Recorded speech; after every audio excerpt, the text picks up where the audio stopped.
October 25, 1944. Off the coast of Samar Island, Philippines. The salt spray stung cold against the bridge glass as Lieutenant Commander Robert W.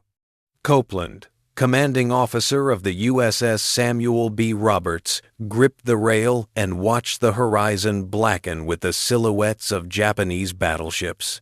This will be a fight against overwhelming odds, from which survival cannot be expected. We will do what damage we can.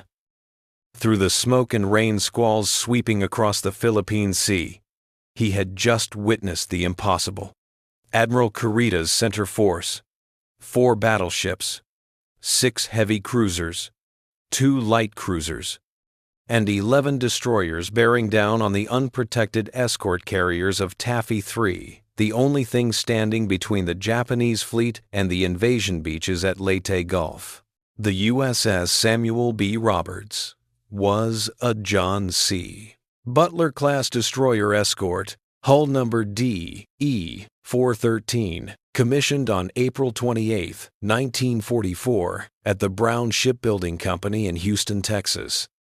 She was named for Coxswain Samuel Booker Roberts, Jr., who had been killed in action during the Battle of Guadalcanal in September 1942 while evacuating a company of Marines under heavy fire. Destroyer escorts were never intended to fight battleships. They were submarine hunters, convoy shepherds, the workhorses of the Atlantic and Pacific convoy routes. The Samuel B. Roberts displaced only 1,350 tons, fully loaded, less than 1/10 the mass of the Japanese battleship Yamato.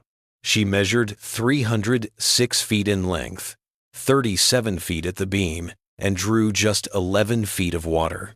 Her maximum speed was 24 knots, fast enough to chase a U-boat, but painfully slow against the 30-knot cruisers and destroyers of the Imperial Japanese Navy. Her armament reflected her purpose. 2 5-inch 38 caliber dual-purpose guns mounted in open turrets fore and aft, a single triple-mount Mark 15 torpedo launcher amidships, carrying 3 21-inch torpedoes, depth charge racks astern, and an assortment of 20mm and 40mm anti-aircraft guns bristling along her deck. The 5-inch guns could fire 15 rounds per minute at targets up to 10 miles away, but their shells weighed only 55 pounds. By contrast, the Yamato's 18-inch guns hurled shells weighing 3,200 pounds over 25 miles. Her crew numbered 178 officers and enlisted men. They were young, most in their late teens or early 20s. Many had never been to sea before joining the Navy. Ensign Jack Hewson, gunnery officer, had graduated from the Naval Academy only months earlier. Gunner's Mate 3rd Class Paul Henry Carr had grown up in Oklahoma, joined the Navy in 1942, and trained as a gun captain on the aft 5-inch mount. Torpedo Man's Mate 3rd Class John Leclerc had been a machinist in Louisiana before the war. Radio Man 2nd Class Tullio Serafini kept the communication circuits humming between the bridge and the engine room, between the Roberts and the rest of Taffy Three. Lieutenant Commander Robert Copeland, 31 years old, had assumed command in June 1944.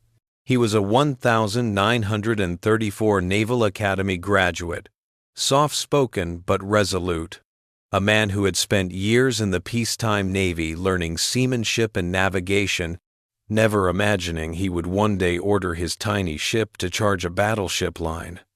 His executive officer, Lieutenant Robert Bob, Roberts no relation to the ship's namesake, was equally green but fiercely loyal. Together, they drilled the crew relentlessly. Gunnery practice, damage control drills, torpedo runs against imaginary targets, anti-submarine patterns in the open Pacific. Life aboard a destroyer escort in the Pacific was a study in discomfort and monotony punctuated by moments of terror. The Roberts had no air conditioning. Below decks, temperatures routinely exceeded 100 degrees. Fresh water was rationed, showers were salt water only, and drinking water was measured in careful cupfuls. The crew slept in tiered bunks, stacked 3 high, canvas stretched across steel frames, swaying with the roll of the ship. Meals were served on metal trays in a cramped mess. Powdered eggs, Spam, canned vegetables, coffee strong enough to strip paint. On good days, the cooks improvised desserts from canned fruit and gelatin. The men worked in 4-hour watches around the clock. Enginemen stood their posts in the sweltering boiler rooms, monitoring steam pressure, oil levels, feed pumps. Gunners cleaned and oiled the 5-inch breeches, loaded practice rounds, tracked imaginary targets through the rangefinders. Signalmen flashed messages by blinker light to the other ships in the escort screen. Lookouts scanned the horizon for periscopes, for aircraft, for the telltale wakes of enemy ships. The work was exhausting, repetitive, and vital. The Roberts had escorted convoys from Pearl Harbor to the Marshall Islands, from Eniwetok to the Admiralties, screening supply ships and troop transports against submarine attack. The crew had learned to read the sea the way the water changed color over shallow reefs, the shape of clouds that foretold squalls, the flight patterns of seabirds that marked distant land.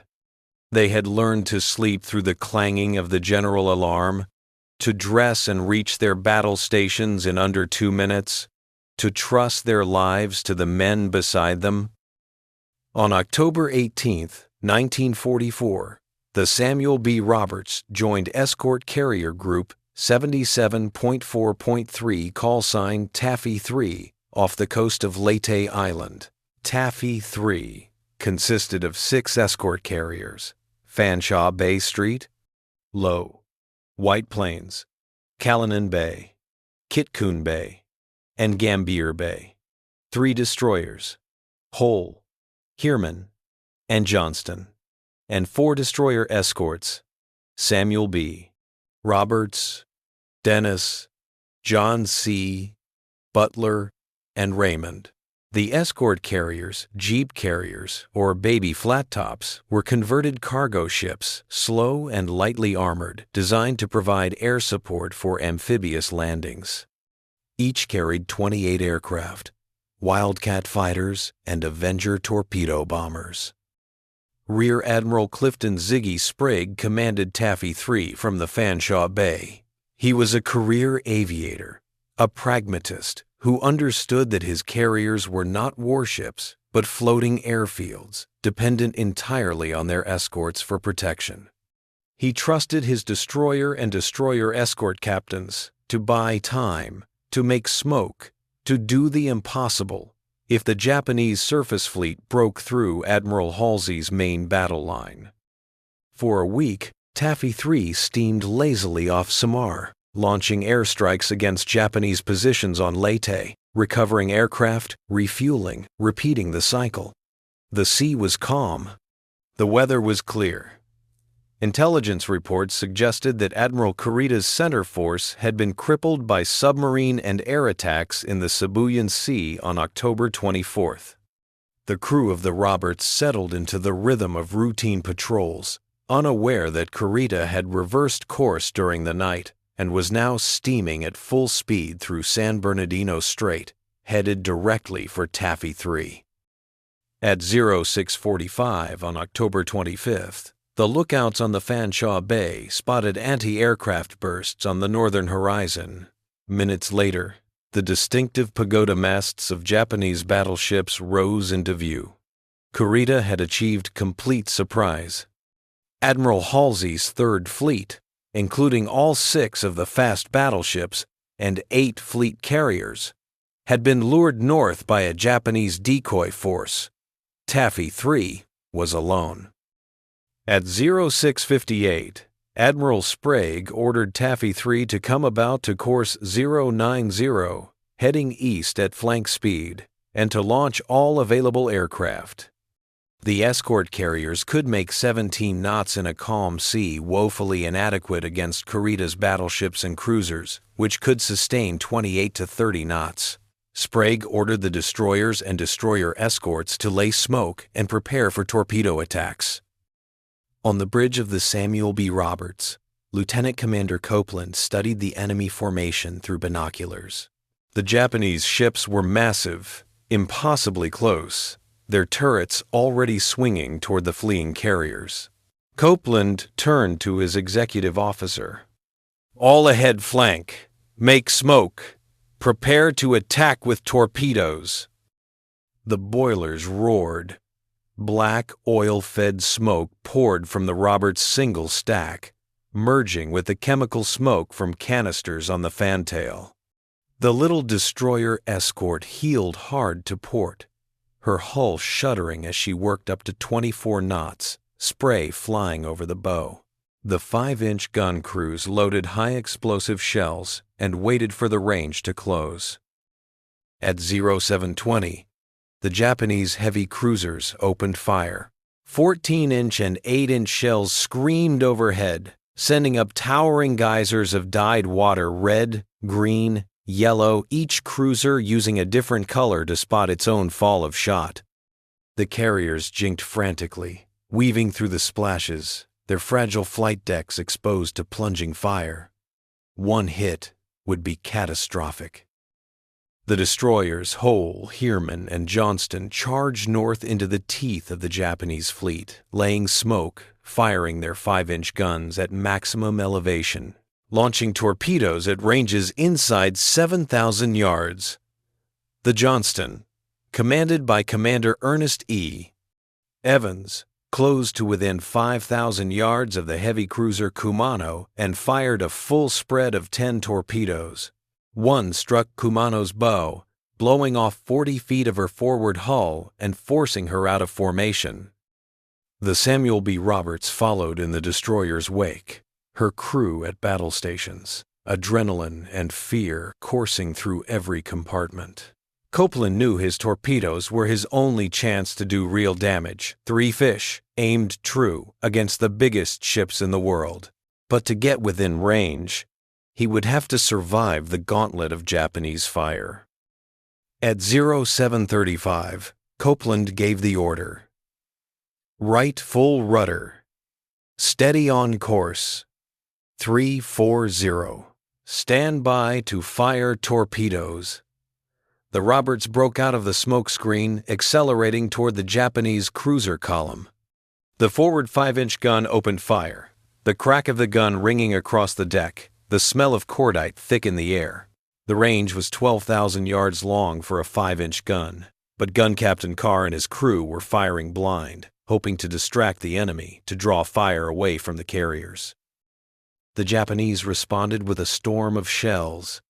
8-inch rounds from the heavy cruiser Chikuma straddled the Roberts, sending up columns of water 50 feet high. Splinters of steel whistled through the rigging. A near miss buckled a frame in the forward berthing compartment. The ship shook like a struck bell. At 0750, Torpedo Man Leclerc reported the torpedo solution ready. Copeland steadied the ship on a collision course with the cruiser column. Fire 1, Fire 2, Fire 3. The 3 torpedoes leaped from the triple mount, trailing white wakes across the gray sea. The Roberts came hard to starboard, diving back into the smoke, her screws thrashing as the engineers pushed the boilers beyond their rated capacity. One torpedo struck the heavy cruiser Chokai amidships, flooding her engine room and stopping her dead in the water. Chokai would burn for the next 2 hours before being scuttled by Japanese destroyers. It was a mortal blow, delivered by a ship 1/10 her size. But the Roberts was not finished. Admiral Sprague, desperate to slow the Japanese advance, ordered the destroyer escorts to join the destroyers in a series of close-range gun attacks. Copeland brought the Roberts back out of the smoke at 0830, closing to within 4,000 yards of the heavy cruiser Chikuma and the battleship Kongo. The forward and aft 5-inch guns fired as fast as the crews could load, 40 rounds per gun per minute at the peak of the action, high explosive shells arcing toward the Japanese superstructures. The Roberts' fire was accurate. Observers on the carriers later reported seeing explosions on Chikuma's bridge and secondary battery. But the Japanese return fire was devastating. At 0851, an 8-inch shell from Chikuma struck the Roberts aft, penetrating the thin hull plating and exploding in the engine room. Superheated steam erupted from ruptured lines, scalding engine man second class Jackson McCaskill and 4 other men. The engines stopped. The Roberts slowed to a crawl, dead in the water, her battle flag still flying. A second shell struck the aft 5-inch gun mount at 0855, killing most of the crew instantly. The mount was torn open, the breech jammed, the ready ammunition ignited. But Gun Captain Paul Carr, badly wounded, remained at his post, struggling to load one final shell. Lieutenant Roberts and Seaman Red Harrington pulled Carr from the wreckage. He died minutes later, still clutching the shell. The forward 5-inch gun continued to fire, now manned by a makeshift crew of cooks, radiomen, and signalmen. Copeland ordered all hands to the main deck to prepare to abandon ship. Japanese cruisers were closing fast, their 8-inch guns firing at point-blank range. Shells struck the Roberts amidships, in the forward magazine, in the bridge superstructure. Fires spread across the deck. The ship began to list to starboard, taking on water through gaping holes below the waterline. At 0905, Copeland gave the order to abandon ship. The crew threw life rafts over the side and jumped into the oil-slicked water. Wounded men were lowered on stretchers. Copeland walked the length of the ship, checking every compartment before stepping off the fantail into the sea. At 0910, the USS Samuel B. Roberts rolled onto her starboard side and sank by the stern, her bow rising vertically before she slipped beneath the waves. The battle off Samar was a desperate, chaotic melee, unlike any naval engagement in history. For 2.5 hours, the 6 escort carriers and 7 escorts of Taffy Three fought against the most powerful surface force the Japanese Navy could field. The destroyers and destroyer escorts charged again and again, launching torpedoes, firing their 5-inch guns at ranges where they could see the faces of enemy sailors, laying smoke to obscure the carriers. The carriers' Wildcat fighters and Avenger bombers made repeated strafing runs with machine guns and fragmentation bombs, dropping their ordnance and returning to the carriers to rearm, only to discover there was no ammunition left, so they made dry runs, diving on Japanese ships to distract their gunners. The Japanese fleet should have annihilated Taffy Three in less than an hour. Kurita commanded 4 battleships, Yamato, Kongo, Nagato, and Haruna, mounting a combined 32 heavy guns, from 14-inch to 18-inch caliber. His 6 heavy cruisers, Chikuma, Chokai, Haguro, Kumano, Suzuya, and Tone, added another 48 8-inch guns. Against this firepower, Taffy Three had 14 5-inch guns on the destroyers and destroyer escorts, and the carrier's single 5-inch stern gun on each ship, intended for anti-aircraft use only. But the American ships fought with a ferocity that stunned the Japanese. The destroyer Johnston closed to within 5,000 yards of Yamato herself, firing over 200 5-inch rounds before a 14-inch shell destroyed her bridge, killing Commander Evans. The Johnston fought on for another hour, listing heavily, her decks awash, until Japanese destroyers surrounded her and pounded her into a sinking wreck. The destroyer Hull took 40 hits from battleship and cruiser fire, her bow shot away, her engines destroyed, before sinking at 0855. The destroyer Heermann charged through the Japanese cruiser line, narrowly avoiding collision with a battleship, and escaped with moderate damage. The destroyer escort Samuel B. Roberts fought longer and harder than any ship her size had a right to. For over an hour, she engaged cruisers and battleships at ranges where her thin hull plating offered no protection. Her 5-inch guns fired 608 shells, more rounds than the ship was designed to carry, achieved by stripping practice ammunition from storage and hand-loading it into the ready magazines. Her crew displayed seamanship, gunnery, and courage that earned the ship the nickname the Destroyer Escort, that fought like a battleship. When the Roberts took her first crippling hit at 0851, she was only 4,000 yards from the Japanese cruiser line point-blank range in naval terms. The 8-inch shell that struck her engine room penetrated the hull below the waterline, detonating inside the compartment and instantly killing 3 men.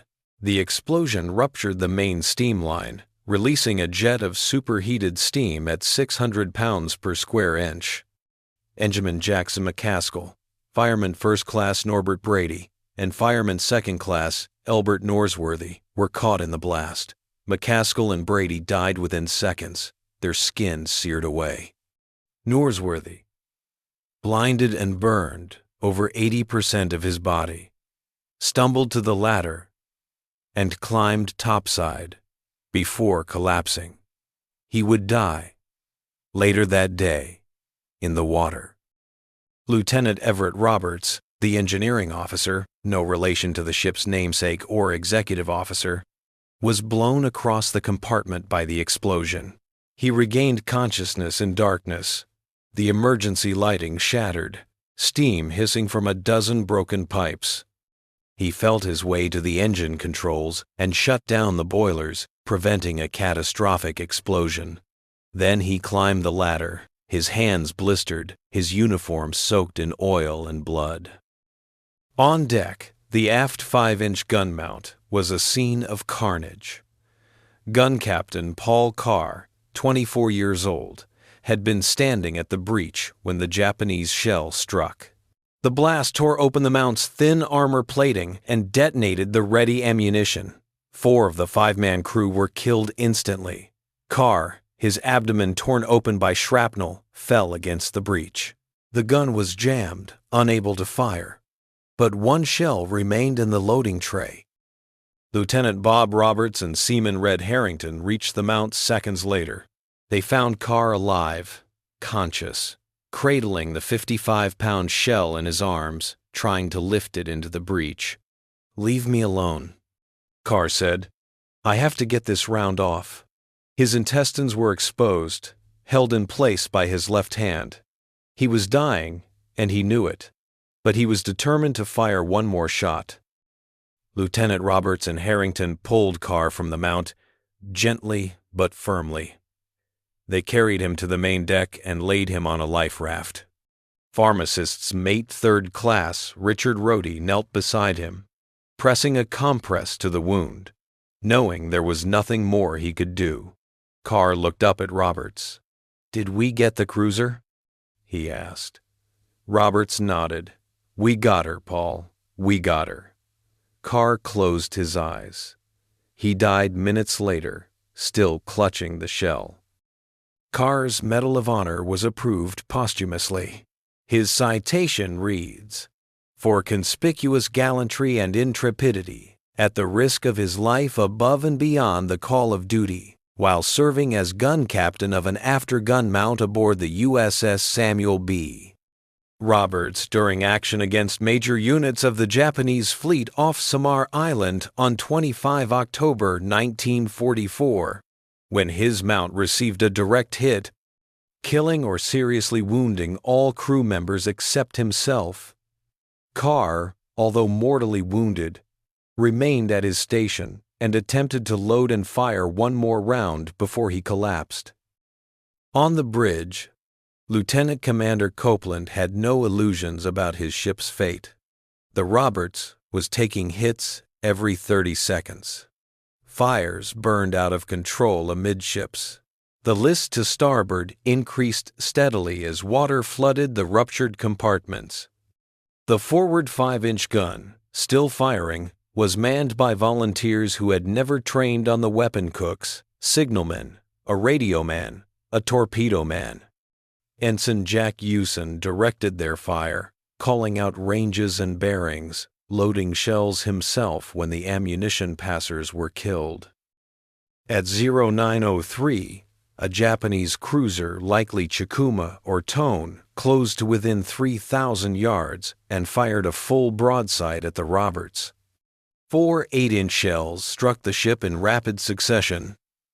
One penetrated the forward magazine, igniting powder bags and ready ammunition. The explosion blew the forward gun mount off its foundation, killing Hewson and the makeshift crew. Another shell struck the bridge, shattering the windows, wounding Copeland and killing his talker, Signalman Third Class Sam Blue. Copeland, bleeding from shrapnel wounds to his legs and arms, pulled himself upright and gave the order to abandon ship. Radioman Tullio Serafini transmitted the final message. Roberts sinking, crew abandoning ship. Then, the radios went dead, the electrical power gone. The crew assembled on the main deck, donning life jackets, cutting loose life rafts, helping the wounded into the water. There was no panic. The men moved quickly but calmly, checking on their shipmates, making sure no one was left behind. Copeland walked the length of the ship one final time, descending into the flooded compartments, calling out for survivors. He found none. He climbed back topside, took off his steel helmet, and placed it on the bridge windscreen. Then he stepped off the fantail into the sea. The Samuel B. Roberts sank in less than 5 minutes, her battle flag still flying from the mast. The water was warm, 85 degrees, but it was thick with oil, and the men struggled to swim clear of the suction as the ship went down. They clung to life rafts, to floating debris, to each other. Japanese destroyers steamed past, their crews lining the rails, staring down at the Americans in the water. One destroyer circled slowly, as if considering whether to fire. Then it turned away and rejoined the fleet. 90 men from the Roberts survived the sinking. 89 men were killed in action or died of wounds in the water. They spent 2 days adrift under the blazing sun, shark fins circling the rafts, before rescue ships from Taffy Three arrived on October 27th. Many of the survivors were delirious from exposure, their skin blistered by the sun and oil, their lips cracked and bleeding. Copeland was among the last pulled from the water, holding onto a raft with 6 other men, too weak to climb aboard the rescue ship's ladder. Sailors lowered lines and hauled him up. The battle off Samar ended at 0925 on October 25, 1944, when Admiral Kurita ordered his fleet to withdraw. He had lost 3 heavy cruisers, Chokai, Chikuma, and Suzuya, and suffered damage to several other ships. More importantly, he had lost his nerve. The ferocity of the American defense, the relentless torpedo attacks, the smoke and confusion, convinced him that he was facing fleet destroyers and possibly even battleships. He believed Admiral Halsey's Third Fleet was about to arrive from the north. He turned his battered fleet around and retreated through San Bernardino Strait, abandoning the attack on the invasion beaches. Taffy Three had stopped the most powerful surface fleet in the Pacific with 6 escort carriers and 7 small escorts.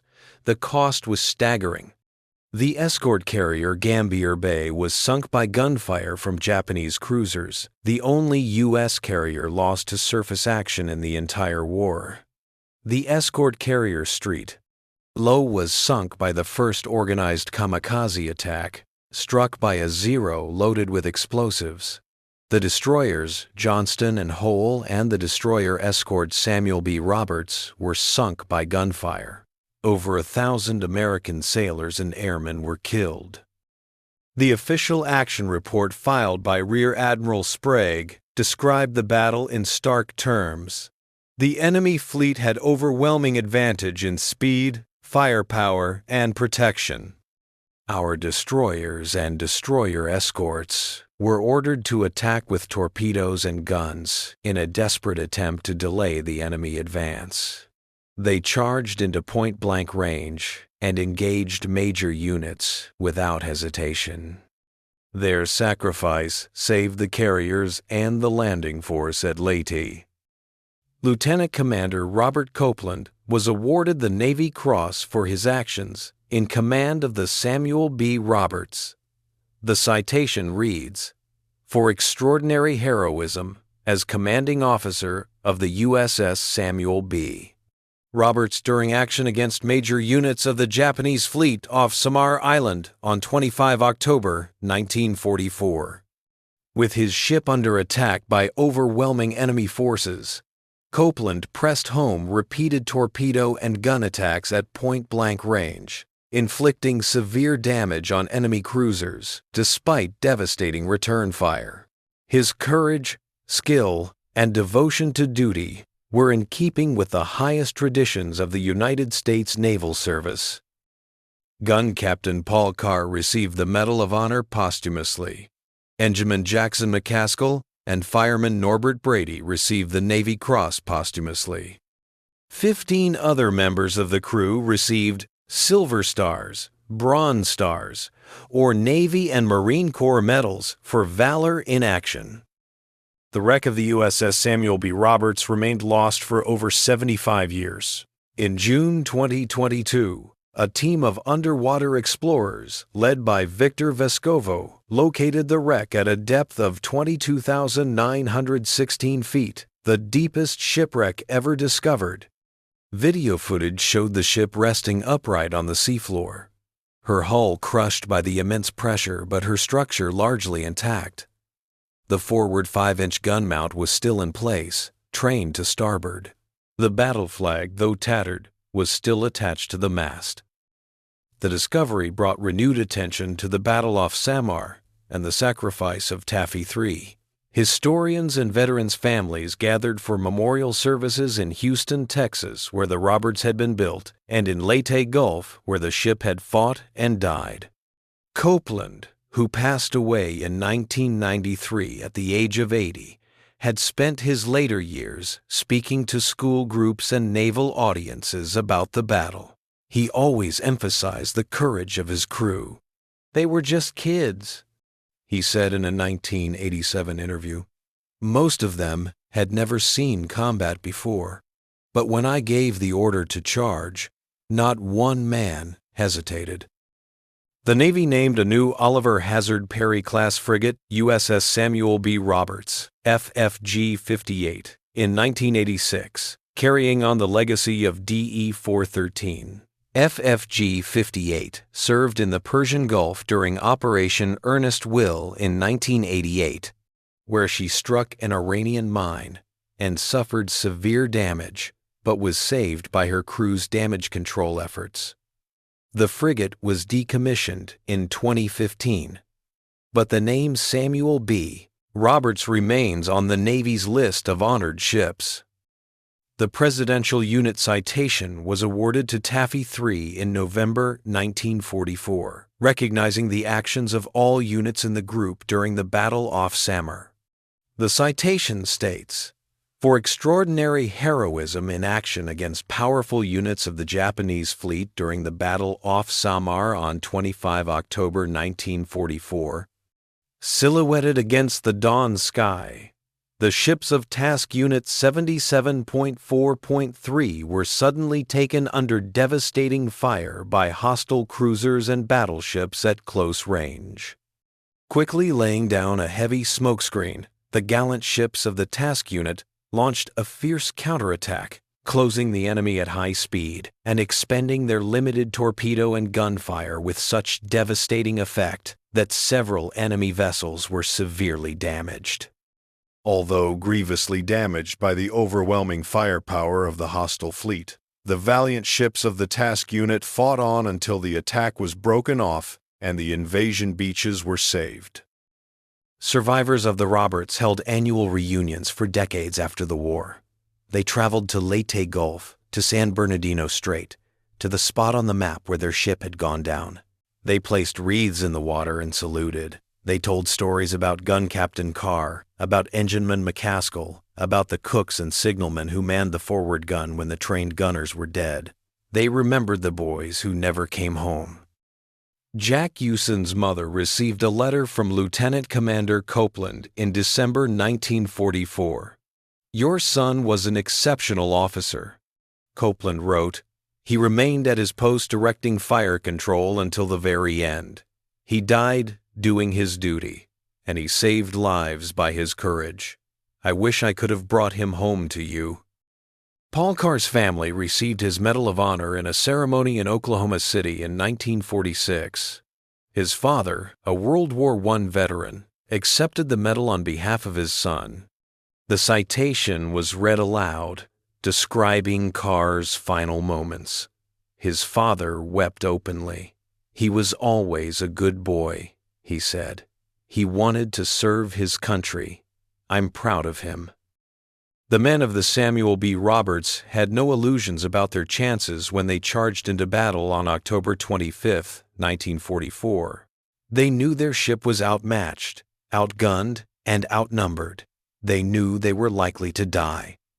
But they also knew that behind them, 6 escort carriers were defenseless, and beyond the carriers, 20,000 American soldiers were on the beaches at Leyte, counting on the Navy to keep the Japanese fleet away. So they charged. The Japanese admirals learned the truth that morning off Samar. They learned that size and firepower meant nothing against men who refused to yield. They learned that a 1,000-ton destroyer Escort, manned by boys barely out of high school, could cripple a heavy cruiser and turn back a battleship fleet.